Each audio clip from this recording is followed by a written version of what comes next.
Hi guys, today I would like to show you and discuss with you guys a little bit about case study from our side. We have this student from After Coaching.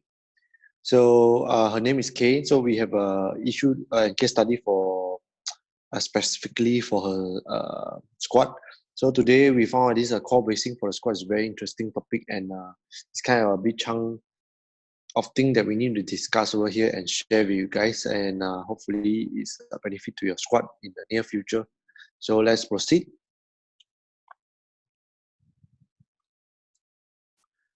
So as you can see, she have a one problem. First problem is a hyperextend back.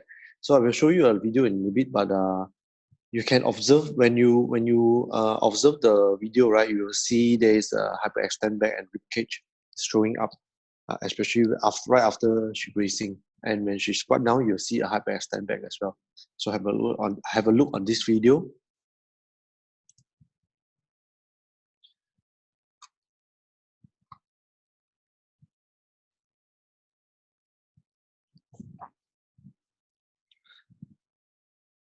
So once you march in, unrack it, walk out nicely. So let me pause here a little bit. So now, right now, she is ready for squat, and you'll see she's take a deep breath. All right, do the general routine, which is take a deep breath, brace as hard as you can, and the problem will show right after. So have a look on this. She take a deep breath. Right.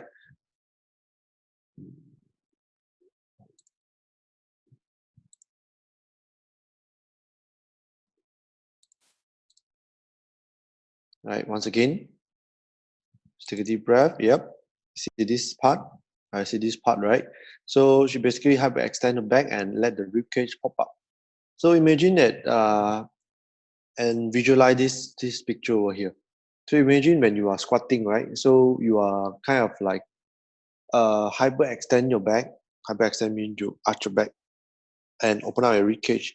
So you're kind of like allow someone to punch in you through the belly. So have a look on this picture right over here. Like imagine someone is punching you when you are squatting, right? So it's very dangerous in terms of you cannot afford to absorb any impact when you are squatting.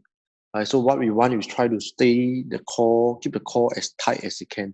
So another skeleton visual over here, you can have a look. If you're not too sure what is hyperextend back, hyperextend back means this blue color arrow here, which is the stress load, and you are kind of like hyperextending your back, right? You're arching your back a lot, and you keep your rib cage up, and your hip bone is your hip is anterior tilt, and you allow there's a lot of space over here, and there's empty space that allows someone to punch through, right? Punch through your belly, which is very dangerous, right? So we go close on this again. So you can see second rep, brace, arch, and you go down, right? You see that? Let me pause it, jog a little bit, and yep. So right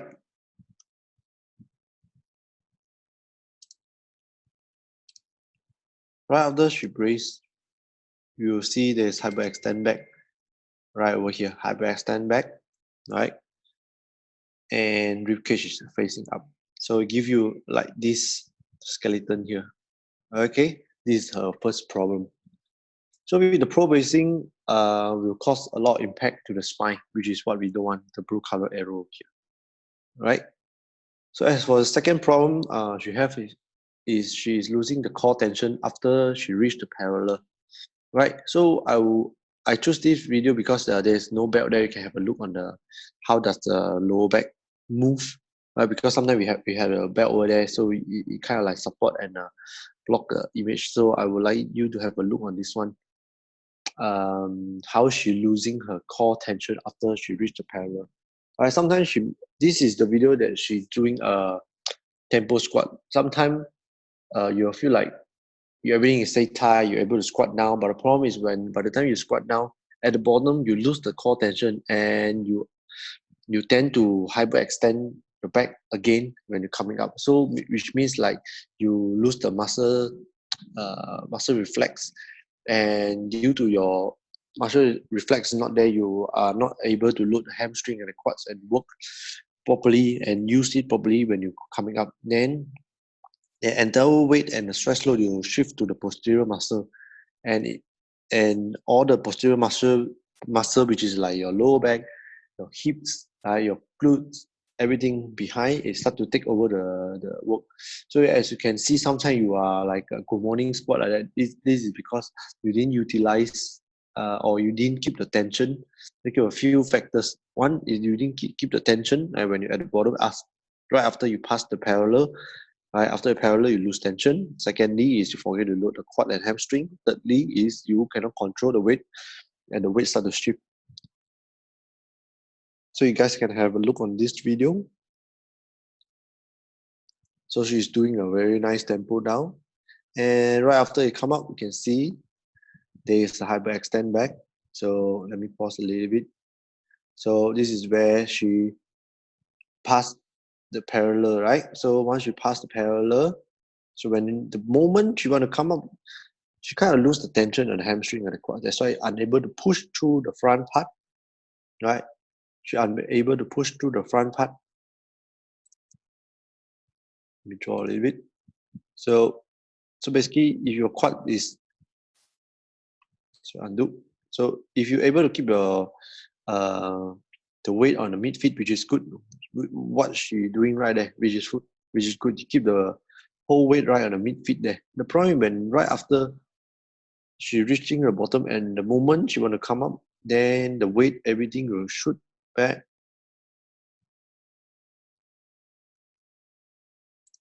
Draw this. The weight will shoot back to the back there.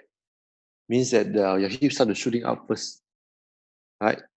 So when this thing happen, means your back muscle is compensating, right? See that? There's a right over here, lower back. So maintain, control, midfoot, loading, and her hip is shooting up, right? And when she come up. So this issue is also give a lot of impact to the lower back, and in long run you might injure yourself, right? So which is what we don't want. We want to have a very good squat mechanism, which means that we're able to use our quad, the hamstring, as and stand back up straight without compensate our lower back and the hip, right? So in order to doing that, you must have a very good core tension, and allow yourself to brace, right? So further explanation over here is so when we talk about core bracing, right? So we are talking about like core tension that we create within the four wall of our core, the stomach area. So we usually explain to our athlete that or anyone that want to learn core tension by telling them to breathe in the air to the belly, to the stomach, right? Once you're doing this, that you need to brace yourself in order to keep the neutral spine position. When I talk about neutral spine, means your back region there, right over here, as you can see, the first the photo, you want to keep it as straight as you can. So you don't want to hyperextend the back, or you don't want too much on the rounding back. So we want to keep this position in at all the time, so that we can handle the load right on top of the back, and the weight can totally transfer down to the ground. So as you can see just now, one of the photo previously, you can see that okay, have this issue of the hyperextending back. Your cage is showing up, and there's a lot of stress on the spine area. So let me have a draw on this one.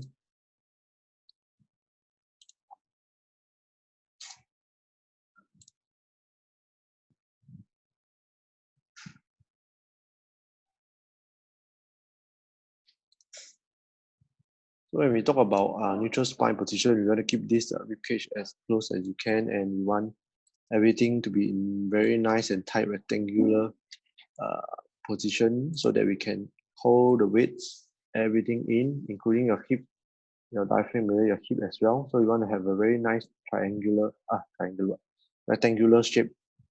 Keep it tight. So we don't want few things we don't want to things that occur, which is your chest is flaring up, your ribcage is flaring up, then hyperextending your back, right over here you can see, and your hip is anterior tilt, and you allow someone to punch through your belly, which is bad.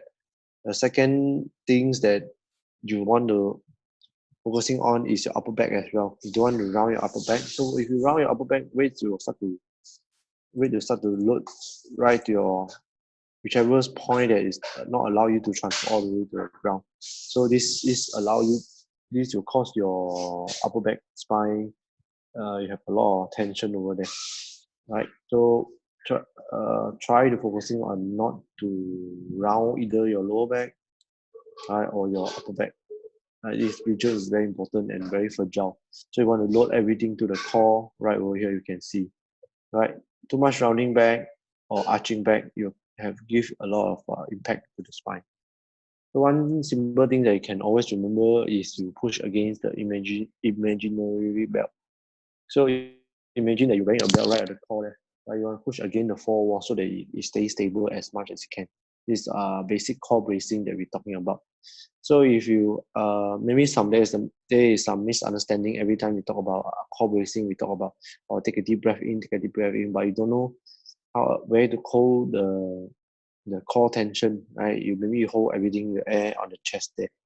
Something can be improved from there. Right? So try to remove all the misunderstanding. Today objective is try help you to understand better on this one.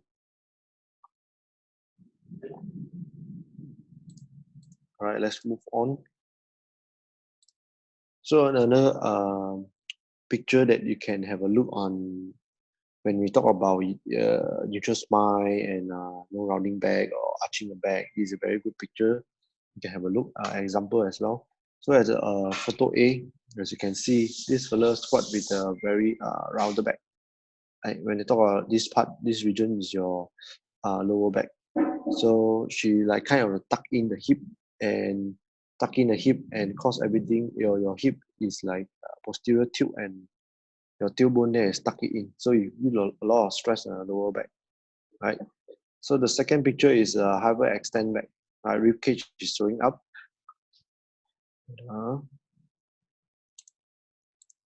So it's kind of like rib cage is flying up, and there's a hyperextending thoracic spine over here, which is like kind of extending your back too much.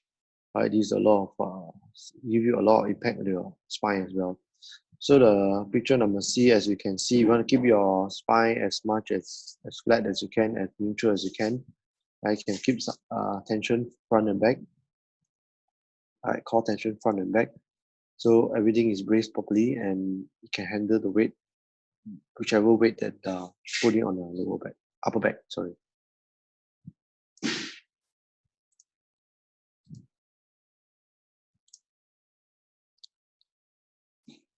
So the third point I want to share today is in order to have a very nice and solid squat mechanism, you have to think about there's no blockage in between the bar and the body and the ground. These three are medium. So the bar is the weight, the body is the medium, right at the center, and the ground is a solid platform. So in order to have a very nice and tight and efficient squat mechanism, we have to keep everything solid, which means that the weight can transfer all the way down to the ground. So solid ground. When the first thing to contact the ground, which is your feet. So you want to keep your feet as stable as you can. Sometimes it's not because we don't know how to brace, or sometimes you don't know how to transfer the weight. It's just probably because your feet is not as stable as it can be. Right? Weight at the back should not stop. Should not stop right at the back or the hip. The weight has to be transferred all the way down. You must feel the pressure and the response from your feet. Right? If you're doing so properly, your hamstring and quad, and eventually you kicks it in automatically by itself to help you to squat up without compensate the lower back or your hip, right? Or any posterior muscle, your upper back. Whenever you squat with a very good morning squat or stripper squat, then eventually this thing happen. because you're losing your core tension and the weight is being transferred all the way down to the ground and your quads and hamstring cannot work properly. And eventually you are good morning squat and coming up straight like that. So if you can load, in other words, which is in short, if you can load properly, feel the feet holding the ground most of the time, then you can allow yourself allow yourself to fully utilize your hamstring quad and remove the weight efficiently. So have a look on this picture. It shows us that I want to show you this picture because I'm not sure, maybe sometime when you squat, you don't feel your hamstring, your quads, and your feet works properly. Right? You only feel the weight is very heavy at the back.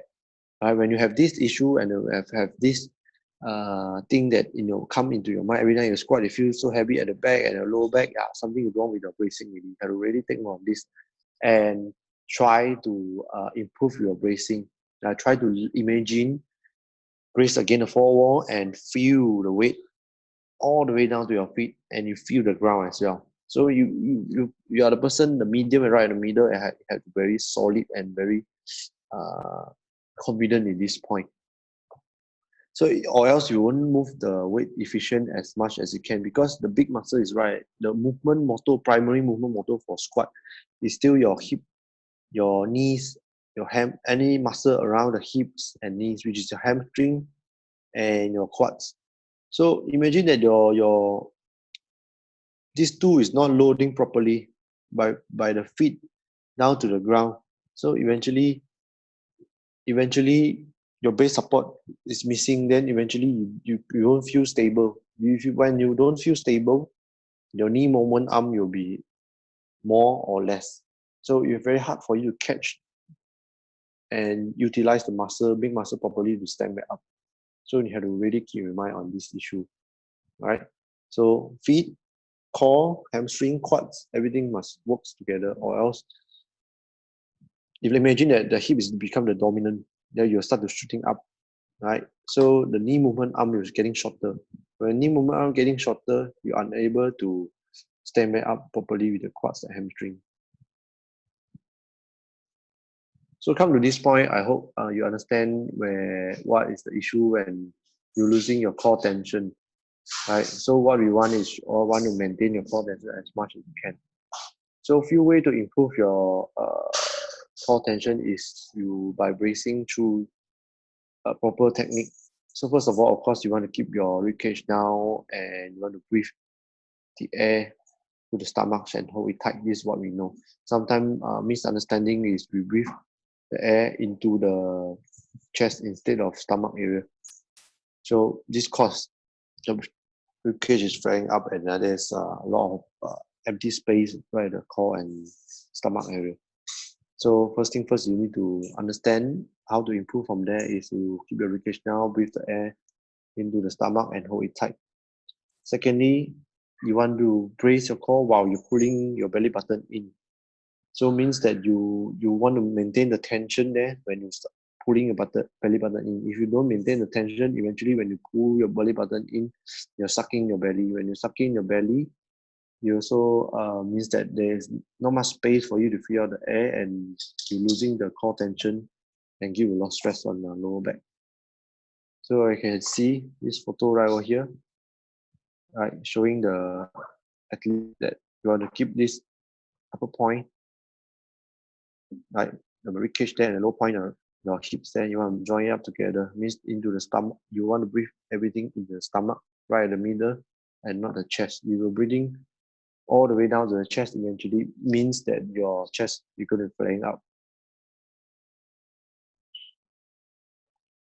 So another solution for you is to think about someone intentionally want to punch your belly very hard when you are squatting, right? So when this situation happen when you squat, you help you to how do I say, take the impact. Right? You want to allow you to imagine.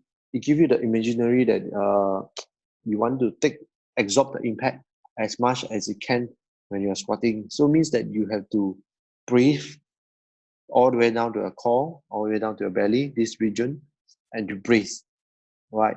So because someone is intent to punch you already, so no choice. With the heavy weight at the back, you have to brace. The kind of feeling, the kind of the feel, how to say, the kind of the kind of feeling there. You must understand and keep it on point so that when you squat, you understand that okay, someone to punch you, got to brace up all the time. All right. So moving on, yes. Other than that, when the first two solution is for you to practice and whenever you squat. So what about like maybe something you can do before you're squatting and get the breathing right? Right. Few exercise we strongly recommend for you. Right. First of all, is the 90-90 hip lift breathing technique. Right. You can go through our Instagram or our YouTube channel. There's a demo video over there. 90-90. Right. It will help you to get the breathing right, push the belly out while your lower back is all in contact. So when you push your belly out and lower back in contact means you'll keep your whole rectangular core right over there, and you want to keep it as tight as you can, as solid as you can. Right. So do check it out and practicing it. So most of our athletes, including you, I think you already did something like this before. So maybe sometimes you miss out, you forget, don't know how to practice. So it's time for you to really focusing on this. So another option is the best core. I found it the best core exercise so far and very underrated because not a lot of people practicing it is step back and bird dogs. It's very simple, straightforward movement that you need to is require you to brace hard and you do this unilateral movement when you're doing it. So you have to brace hard in order to stay balanced, right? In order to balance yourself and brace and take the impact of the core and challenge your core. Don't open up when you extend your arm and hand at the same time. Right? You got two versions: bird dogs and that bug itself. So always remember when you're doing it, always keep your lower back flat and keep your belly out. All right, that's it for today, and it's pretty simple and straightforward case study, and like to share with you guys. So once again, thanks for watching, and I hope to share more with you guys next time.